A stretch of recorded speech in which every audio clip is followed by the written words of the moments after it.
Division 1.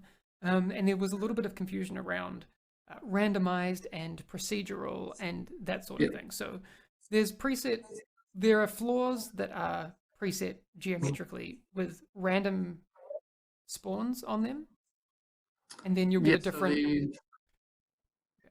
So there are like dozens of floor sections with like a predefined look and layout. And then when we go to this certain floor, we choose one of those. Okay. And we also choose one of a random set of factions for that floor. And if it's got directives on it, we choose a set of random directives for that as well. And so it's all predefined, but the way that you'll get it is random. And so it'll, Okay. While we talk about it a little bit further and we have some questions, I want to give a bit of a look to the audience of what it actually looks like, because Ella, George, and I had a chance to play through it recently on a test, and you'll see us approaching what is the elevator. Can you talk us through what this experience is and how it works going into the summit for the first time? Or the second time, or the third time? Yeah, so the first time that you come in, you'll see this menu, and you'll only be able to go to floor number 1. And so the first time that you summit, you need to move your way up floor by floor. And then once you've completed floor 10, because the 10th floors are boss levels. So floor 10, 20, 30, 40, 50, and so on are each boss levels. And once you've beaten a boss level, you unlock the rally point for the floor after that. So you can see on this, which is paused that there's floor 11, 21, 31, etc. So if you've beaten the 10th floor boss, you will be able to, on any time you replay the Skyscraper, just immediately go to floor 11. And so I know people who want, challenging content, that they'll be oftentimes just fast traveling to 21 or 31. For those who want heroic, they'll be going to maybe 61 all the time. And if you're a legendary fan, you'll be going to 81. Nice. And so a lot of legendary content. That's really cool. Yes, and it's dynamic. So it shall be interesting because the strongholds, we predefined the spawns for those, whereas this is going to be a fresh experience each time for legendary players.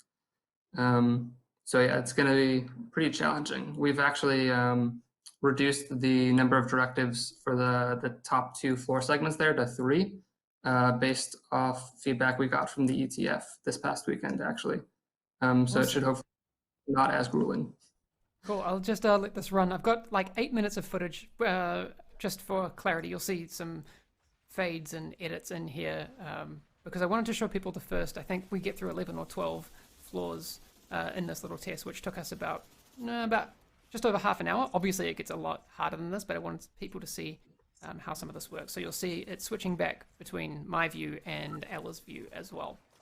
There's also, and people have already peeped, a new weapon, they're looking at new gear sets, they're looking at a bunch of new stuff. So we're going to, later in the stream, go over what those are with Bruce. So yes, people have seen the new weapon.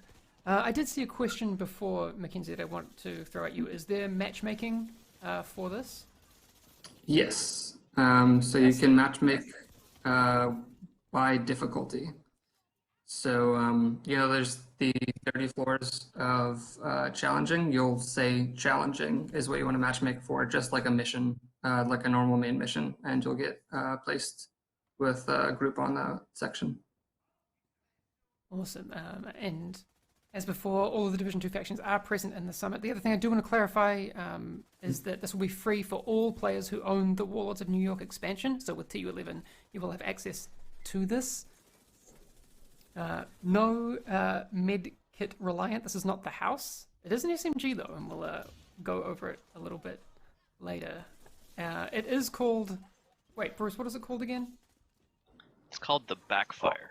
The Backfire. So I'll let people try and figure out how it works. Yes, this is free for people who own Warlords of New York. You do not need to purchase it if you own Warlords already. Can you talk a little bit how targeted loot works or is intended to work when this mode comes out, Mackenzie? Yes. So the way that we have it set up is that it's a single targeted loot type for the entire skyscraper, regardless of like what floors you're playing. Okay. And so we're really open to feedback on this. We went back and forth internally about what's the best option for this. So we're gonna test it out in the PTS as having a single targeted loot for the whole building, and we'll kind of go from there to based off feedback. Okay, cool. Let's talk about the scalability for a bit. I've seen some questions in chat about is it friendly to solo players? Can I go from top to bottom solo, or is Legendary going to scale differently? How's that being handled? So it is all built to be able to be done solo. So everything should scale to one person, two person, three person, four. The legendary, it's going to be challenging for sure. You really need to be at the top of your game to do that solo, even the strongholds currently, and I think it's going to be very much still true here. Cool. That's good. I see some other questions. Stage works and J Real were asking in chat about rogues and hunters and those kind of random spawns. Is that something that's in there right now, or maybe in the future? So I will say that rogue agent encounters can occur Really? throughout the yes. So those will randomly happen for you. I'm not going to say anything about hunters though. Okay, Bruce is grinning in the background. Sorry, I just wanted to kick the I'm just gonna look. You gotta look at Bruce's face. Look at this. He's like he knows stuff. I'm gonna go back because the gameplay footage is far more interesting than our faces. We're about halfway through it, and I wanted to make sure that people get to see as much of this as possible. I don't think we have a date for the PTS just yet. I'm going to check my notes again, and since oh no, I do have a date, but I'll get to that a little bit later in the stream. So make sure you hang around for news on when the PTS is becoming available, because we will have a bit of a discussion about that later in the stream. I could tell you now, but I'm not going to because we're talking about the summit. Bruce, did you have a chance to play on the test server? I did, yeah. What's your take?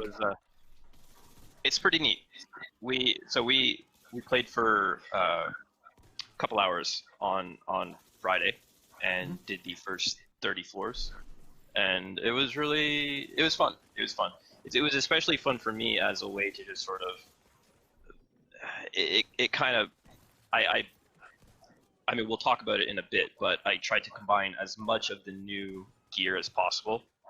And okay. I mean, I would, of course we design these things not within a vacuum, but with considering this SMG, this exotic SMG does this, and then the new gear set does that, and the new brand is also going to be, there's synergy. We always try to like make these things as a sort of package, right?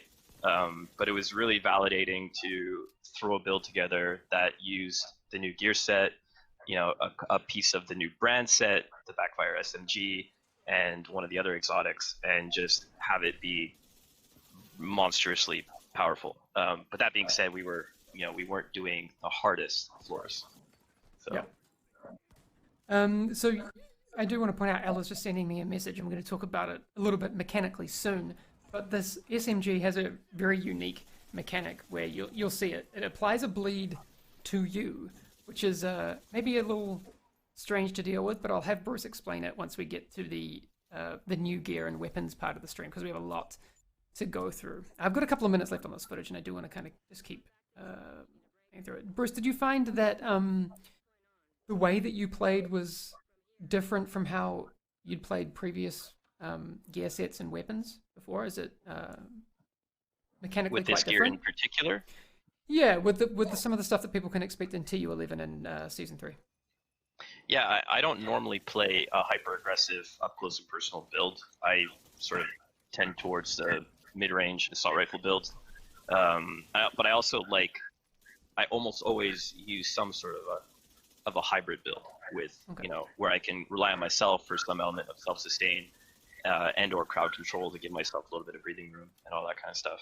So yeah, it was satisfying to play with a gear set and exotics that just kind of do all of that in a way, but you have to play full throttle, all gas, no brakes, because the minute where I would get into a situation where I had overextended myself and didn't have an opportunity to either clinch a kill or confirm a kill, which is hint one of the exotic effects for the new backpack, and then therefore be able to go pick up that thing that drops from it. You could very easily get yourself into a sticky situation and get yourself plastered. But yeah, it was really fun. Like I actually really enjoyed playing with it was myself and Adrian and Nikki. Nikki was my pocket healer for most of the run, so having a fixer drone following me constantly, certainly helped. Nice. Okay, that's all the footage that I have for right now. But this There is going to were- be on the PTS very soon. What were you saying? Sorry. Yeah,